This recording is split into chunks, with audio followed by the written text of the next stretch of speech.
All right, hope everybody's doing well. Just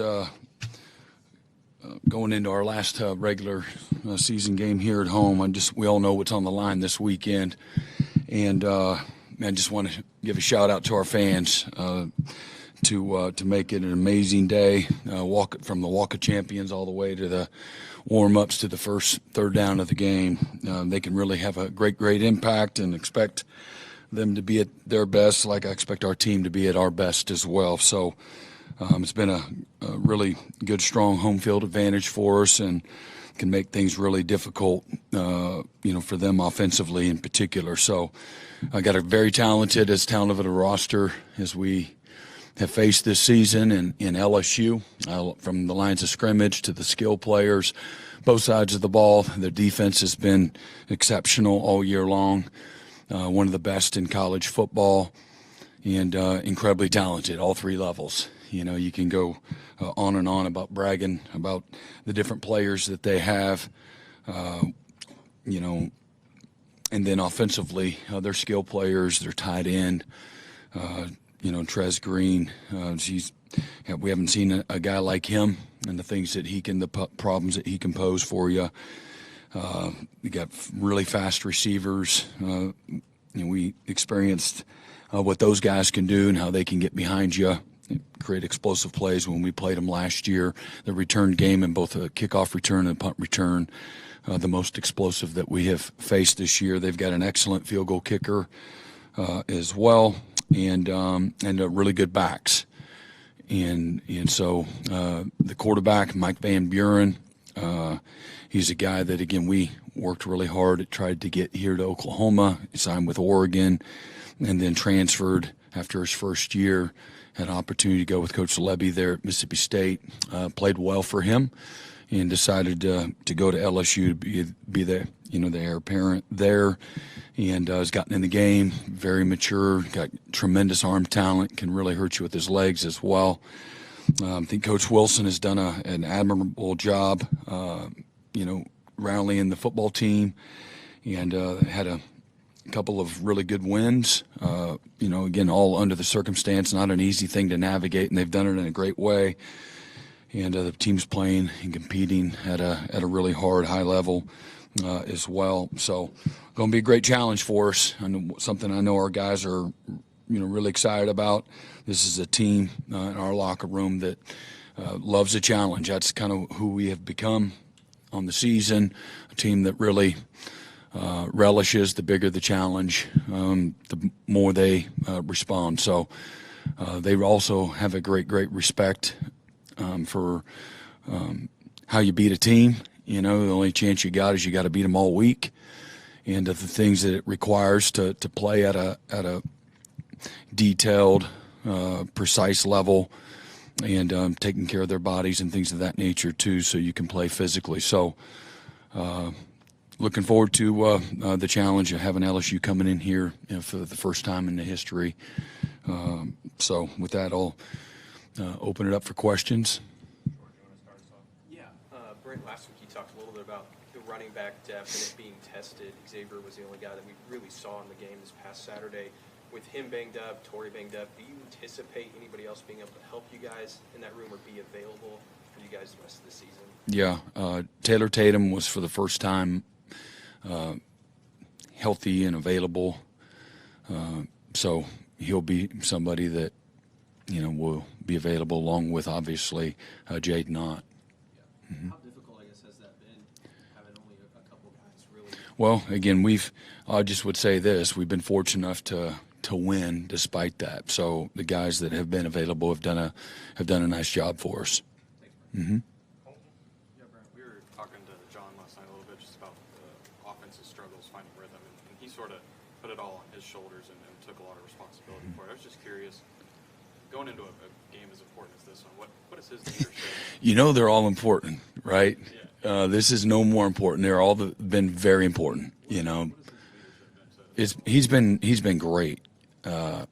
He doesn't walk around like he's carrying all these heavy burdens. He's an alpha. He's somebody that runs towards that responsibility of what you got to carry, the weight that you have to carry at that position. And I think it brings out, good qualities in him as a leader.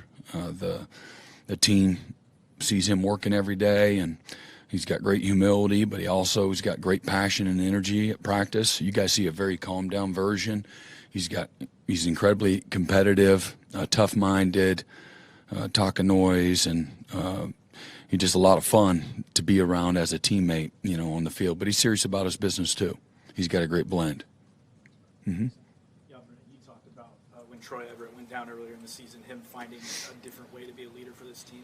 What's that looked like since his injury, and how much has he still meant to the locker room? He has stayed emotionally engaged. He cares greatly about his teammates and this team, and certainly being his last year. So, again, a guy that's been very, very invested on the field, off the field. He's got great relationships with everybody in the locker room. So it's a very natural place for him, I would say. I think coaching is in his future. And just a real natural when it comes to, find ways to contribute, from a leadership standpoint. So I think he has a way to make guys laugh when he needs to, but also a voice of reason when it's time to buckle up and, you got to do a little more. I think he's always been a guy that he has no filter, and it's a healthy way, but he has no filter when it comes to saying what's on his spirit, and it's well received by his teammates. I think he's gotten better. A couple years ago, sometimes maybe the delivery needed a little bit of polish, but he's really learned, how to engage his teammates to bring out, good qualities in them. Mm-hmm. Yeah. With Reggie missing the first half this weekend, how do you navigate that cheetah spot beyond just leaning on Kendall, and what are the challenges of that for you as a defensive coordinator? The number one challenge is how to, we have players that can play it. They've got great skill to play that position. So you're looking to what's the easiest transition there, and so we've worked through that from a scheme standpoint and the ability maybe somebody playing more than one position, because you don't want to compromise the ability to execute the things that you need to execute within the game plan. And then the other is just how do you not overwork somebody from a repetition during the course of the week, and have so much again tread on the tire. So we've again got a good plan for that, and so we'll see how that goes. Yeah, and on the running backs, Javonte I know has been banged up, but I also realize he may be thinking about keeping his red shirt. As a head coach, how do you deal with that aspect of the game, knowing you got a guy that might can help you, but he's looking out for his future? How do you? It just seems like another element of your job that you got to deal with. How do you deal with that? Yeah, I think good question. I think every case is a case of its own, based on who that person has been and a body of work. So try to navigate that appropriately, just like you would, discipline in the moment, or big discipline issues. We have a set of rules, but again, how you treat everybody, based on, again, maybe if it's a young guy, you give him a little more grace. An older guy, hey man, you should know better. Things like that. So that's really the way you're dealing with it, is based on, again, who they've been since they've been here. And at the end of the day, we have a different environment. That's not the players' fault. They have lots of different options now. And so I look at it with that lens as well. Can't blame guys, for wanting a little more of this or that, and looking out for their futures. I don't think it's necessarily a selfish trait, but we've created an environment that that has some selfishness to it, and from an environment standpoint. So my job is to make sure that things are not a distraction, and people are contributing and working and showing up, with a diligent, mindset and work ethic, things of that nature. And as long as those things are good, I'm pretty capiche about all of it. Yeah, he's in good standing. Come to the left side, Jesse. Yeah, Brent, you mentioned after the game on Saturday the winning formula for you guys could include special teams winning on the margins. So I'm just curious, with that special teams unit, the plays they've been able to make, when did you kind of realize that could be part of the way you Prior to the season, with so many returning guys, last year there were some things that were really good. We gave up a late in our season, regular season finale at LSU. We had been really good until that happened. I think we were top 5 in the country.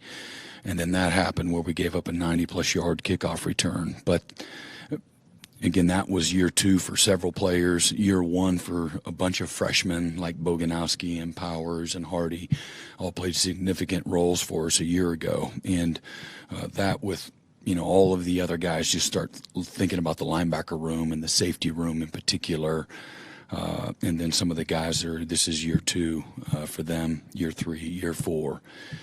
Guys are really understanding. They're hearing the message, buying into the message, seeing the impact through maturity and through some success.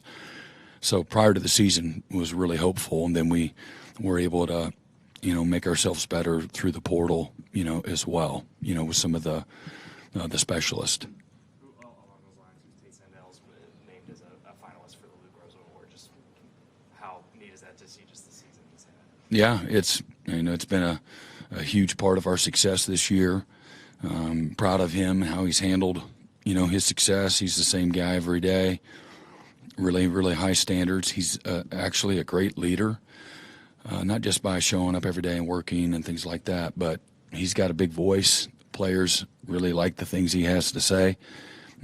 He'll stand up and not flinch in front of the team.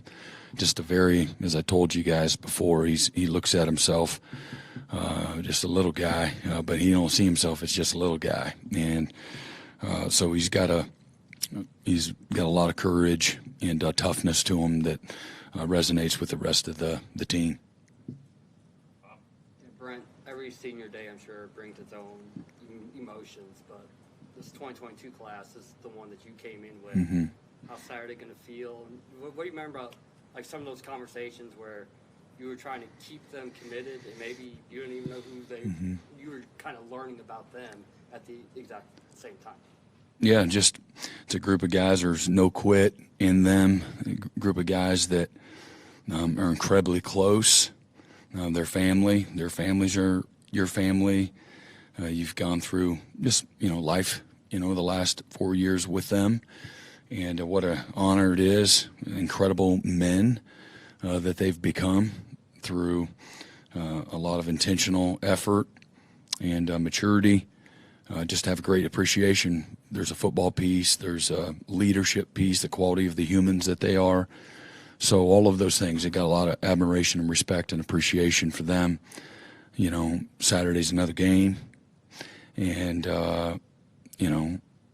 for me, my message to everybody else that's in the locker room with them is, doing their part to help these guys have an amazing, last regular season, finale game, experience. I think that's really important. We talked to Kendall last night. He said coming here was his best decision of his life. How have you seen him embrace that decision and become one of the leaders on your defense? Yeah, it's really pretty remarkable for a first-year guy to be able to do that. Haven't seen that a lot. Reid was, an All-American, 4-year starter, and he came here from the moment he got here, and he's somewhere not in the front of the line.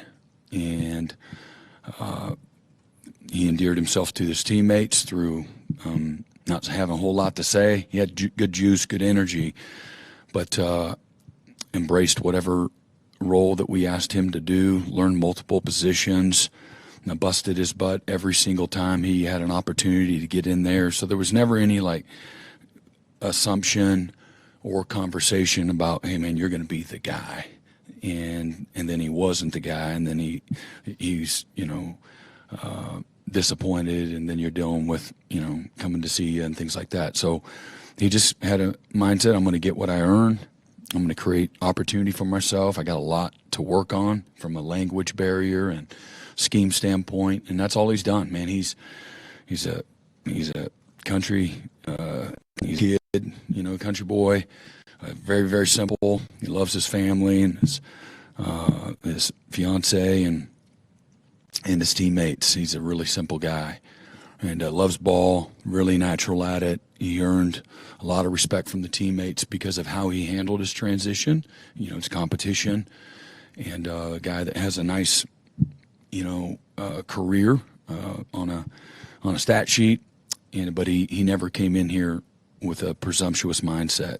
And so I think he endeared himself. I think that's been incredibly important for his success that he's had, and he's going to play this game a long time. And he's had an outstanding year, but his emotion, his energy, his enthusiasm, his friendships that he's worked really hard to create, that's how he's impacted this team. He's a huge part of the synergy because he's got a lot of life to him. That he shows up with. He cheers on his teammates for their success, celebrates their success. It's not all about him. And that's a really cool thing to see. When, again, they've spent a very short amount of time together, but he's got wisdom beyond his years. Again, been a fantastic leader for us and has really been a big part of our success. Before the season, he said he wishes he had more time with you. Mm-hmm. You wish you had more time with Kendall? Oh, yeah, for sure.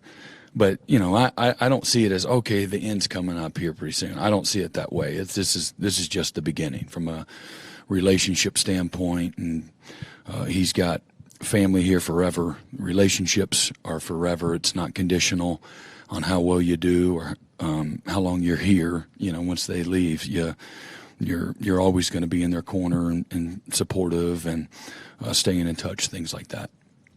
Mm-hmm. About this team being relentless. And what does that mean to you as a coach to have a relentless team? And when, maybe this season, before the season, did you see that sort of click? You started seeing the signs of it last year through all the dysfunction, of and what that football team faced. There's a nucleus of young guys that are in our locker room that did not flinch. And I know I said that several times, and it doesn't resonate with people when you're not having success, and I get that.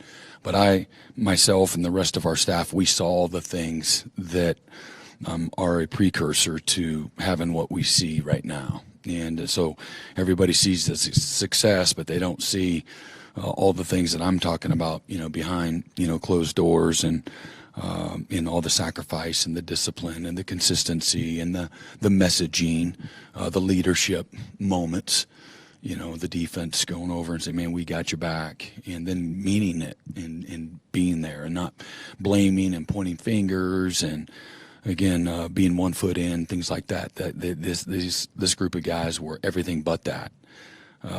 And now the fruit is the last thing that you see on the tree. And but the root system has been growing, for the last few years. And we got great people in the locker room.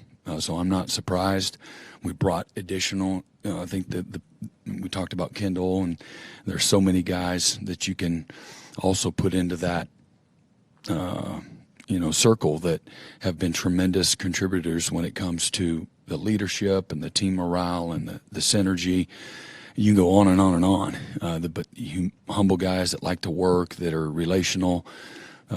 So you guys talked to Troy last night. That's who he is, and he builds bridges. John Mateer, somebody that's just like that. The humility of a guy like a Torrey Blaylock as a young freshman phenom. The hunger and the innocence and the competitive spirit of a guy like,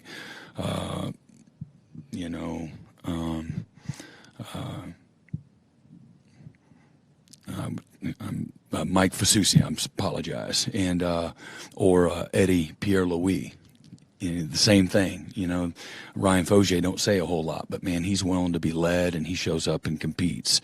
And Cortland Guillory, he's the exact same, man. He's got this huge personality, but man, an ultimate team guy, humble and tough, and then we talk about Tate Sandel, another guy that's a team guy, man. Hadn't flinched. He's been Boomer Sooner since the moment he signed his contract, and then he's been just a stud when it comes to leading and just being a really good teammate. So again, foundationally it was here. We brought in, more guys that were like that. Our receivers as a group, led by just shy of 1,000 yards, Isaiah Sategna, low maintenance, high delivery guy, great teammate, and it loves to compete. And it's just, you see him out there and the way he competes and fights for those extra yards and things like that, and shows up every day. So all of those things combined, together, and then our staff has done a really nice job of nurturing that. Mm-hmm. You touched on the prior relationship you guys have with Ben Buren a little bit, but since he's gotten more opportunity with LSU, have you seen him kind of grow this year and grow into his role with LSU? It's hard for me to know all of those things. I just watch things that I've seen on video. You don't have a ton of tape, but he's a guy that throws with great anticipation. Before the receiver is open, he throws him open. He's got great talent as far as his arm talent, and plays with a lot of confidence. And then again, can get out of trouble with his legs. And then so I just watch when he gets in there how guys play hard and things of that nature. So those are the things I see. All of it's just kind of from afar and evaluating it on tape, alone. Mm-hmm. Third row, James. Brent, it was fascinating the chess match you and the Missouri coach had on the timeouts with the second field goal and things like that. And it's always fun to talk football with you. And I'm just curious, when you go into games, do you have a pretty good idea what their fourth down plays are and what you're going to do? Or is it a guess match once they get into the game? Or how, can you really come up with what they're doing on fourth down pretty much going into the game? I mean, there's still, again, we got the tape, we got all of the analytics, all of the tendency reports, like everybody has that. So, where they're at on the field is a big part of it. So nobody has this long Rolodex. So I don't know about chess match. I don't really look at it that way because the coaches aren't making any plays. The players make the calls, good calls, by being physical and great fundamentals and timeliness and communication. That one happened to work out, in our favor. We had timeouts in the pocket, and they're where they were on the field, and you knew the magnitude of, the moment. And so we're fortunate to be able to see what they might have done. It still might have. You don't know for sure what exactly it was, but it was this or this. And so that helps our guys and for us, to get into a call, and they chose to kick a field goal. So it just happened to work out, really well for us. But, everybody knows what you've kind of hung your hat on. Some people will be a little more multiple than others, I think they do about your defense as well. Yeah, we are too. We're pretty multiple. Mm-hmm. So we've talked about how good Tate Sandell's been this season. I wonder if he's affecting more than just actually making field goals. What I mean is, are you seeing teams maybe go against their tendencies? There's a couple of times that Missouri, I thought, would go for it on fourth down, maybe around midfield, and they didn't. They punted. I wonder if the threat of him affects teams in terms of maybe not taking that risk and putting you guys in scoring range. Are you seeing teams going against their tendencies? Yeah, I think if you have somebody that can't make field goals and the other team can, I think you take all the information in it and you put together, hey man, this is how you see situationally it going this week. And I can't testify to the fact of whether or not that had to do anything for them or not. But you take in all the information. It's all very important. What they can and can't do, what they're good at, what they're not good at. And then you have a game plan that's tailored, in subtle ways, but important ways, to that. So if you have to go against a guy who's that good, would that possibly affect you on a fourth down route? Well, I don't know. My job is to keep them guessing. So, but yeah, you take in all the information. We're playing a team this week that can make all the field goals, and their specialists are really good. Mm-hmm. Hey, Brent, you made the decision to call this defense and coach this defense yourself, and you've built one of the best defenses in the country, and they've closed out some really big games that have set this team up for a playoff opportunity. When you kind of reflect on the success on that side of the ball, what does it mean for you personally to be in this conversation, to play Saturday for this playoff spot? Well, I mean, you've always put that kind of pressure, on yourself as a coach, that everything rides on, your position or your unit's ability to produce. And that's who I've always been, and the staffs that I've been on, hold the same type of philosophy, mindset, attitude. Again, the credit goes to the players. They're the ones that are putting in the time, straining, knocking people back, getting off the ball, chasing, just with incredible passion and pursuit and physicality. And then our staff. I bragged on our staff. It truly is a collaboration from the Sunday when we get together and we wrap up, post-game analysis from last week's game, and then what we got to do together.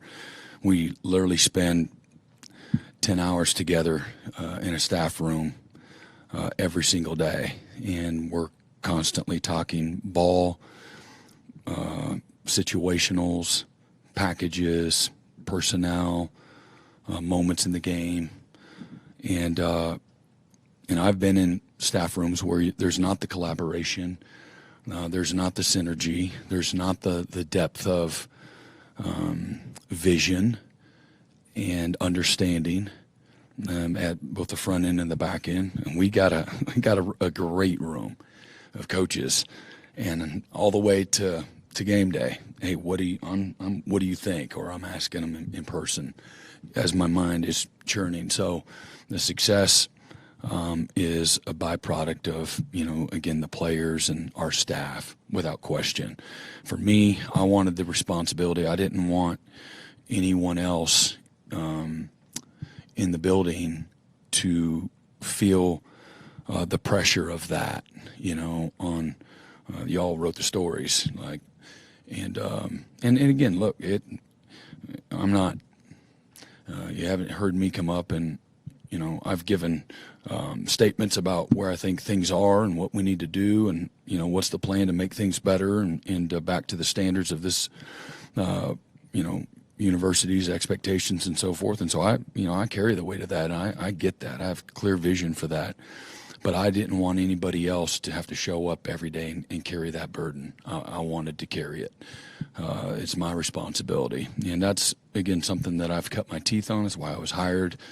And so I had confidence in our roster and confidence in our staff, to play at the level that we're playing at. And doesn't mean that it always happens for lots of different reasons, but we got a great group that are bought in and have worked really hard, both player and coach alike. I'm incredibly thankful, for them. Obviously, this late into the season, and you're a defensive guru, do you see things, or when you see things that the other offense is doing, what's your communication like with Ben Arbuckle this late into the season? Does he have full reign over the offense, or what's the communication that goes in between you and Ben Arbuckle? Yeah, it's constant communication. Hey, Ben, they're not going to get another first down in the game. Let's manage it well. I don't want to run every snap. I don't want to throw every snap. Let's convert. Let's stay on the field, And, a lot of times it's literally, hey, the other side of the ball, I put pressure on those coaches, nonstop, and put the same kind of pressure on the offensive coaches. Pressure is to stay on the field, not just not turn it over. Stay on the field, move the ball, create field position, go score.